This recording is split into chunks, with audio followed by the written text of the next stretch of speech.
Muy buenos días.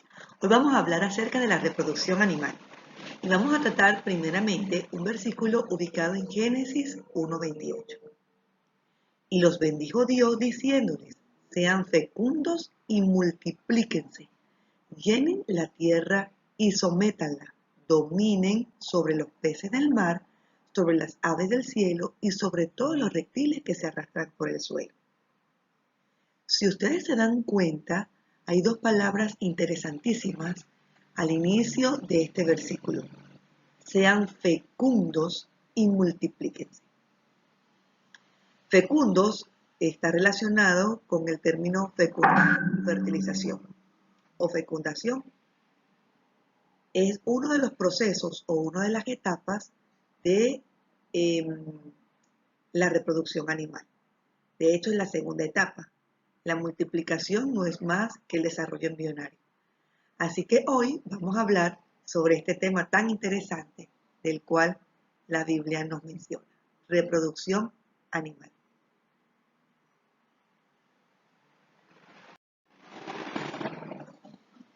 Primeramente, es importante reconocer cuál es el concepto de reproducción. La reproducción es un proceso biológico, es decir, que es la creación de nuevos organismos y como es biológico, está en los agentes bióticos. Es una propiedad única de los seres vivos y existen dos tipos: la reproducción sexual y la reproducción asexual.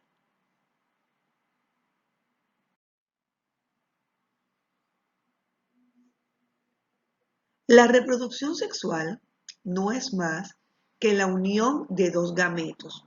A los gametos también se les conoce como dos células sexuales. Los gametos son células sexuales. Estos dos gametos se unen y hacen una combinación genética porque ellos llevan la mitad de la información. Lo que quiere decir es que el resultado serán dos seres semejantes mas no idénticos, a diferencia de la planta. Seres semejantes mas no idénticos. Eso es lo que hará la combinación genética de los gametos sexuales, masculinos y femeninos. Este desarrollo o esta reproducción se desarrolla en tres etapas. La primera de ellas es la gametogénesis. La segunda es la fecundación y la tercera es el desarrollo embrionario. Acompáñame. La gametogenesis no es más que cuando los órganos especializados se convierten en gónadas. ¿Ok? Las gónadas son diferentes en el hombre y la mujer. Las gónadas son ese órgano especializado que se encarga de reproducir esta célula masculina o femenina. En el hombre están las gónadas, son los testículos, y ellos se encargan de reproducir la célula o el gameto sexual llamado espermatozoide. En el caso de la mujer están los ovarios y ella se encarga de realizar Bien, la fecundación, conocida también como fertilización, si ustedes observan esta pequeña imagen acá, unos espermatozoides que son los gametos masculinos, y este óvulo que es el gameto femenino o las células sexuales femeninas y masculinas, ¿verdad? Se fecundan. ¿Qué es la fecundación? Es la unión del gameto femenino más la unión del gameto masculino y resulta como un cigoto. Ese es el resultado. Esa unión, ¿verdad? Se fusiona y al fusionarse comienza a hacerse el compartimiento de información genética que finalmente se va a constituir en un bebé o en un ser viviente. ¿Ok?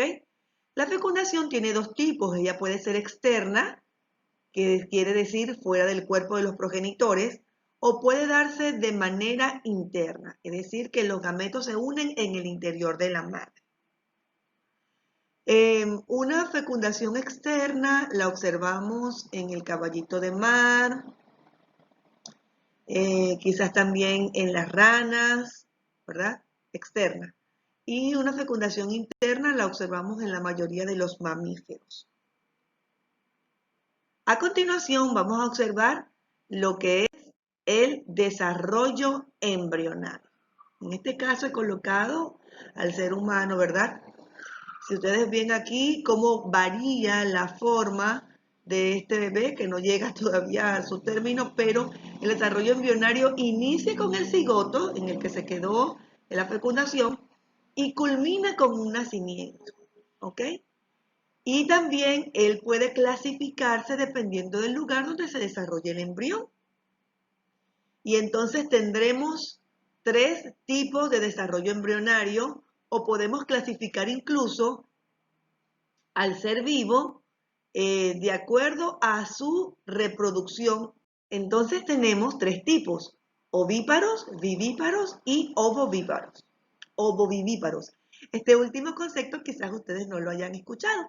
Bien, ovíparo viene de huevos y corresponde al desarrollo fuera de la madre y se hace dentro de un huevo, como ya lo había mencionado. Su fecundación puede ser interna o externa, ¿verdad? Hay algunas aves que se fecundan de manera interna, como la gallina, y hay otras que se fecundan de manera externa, ¿ok?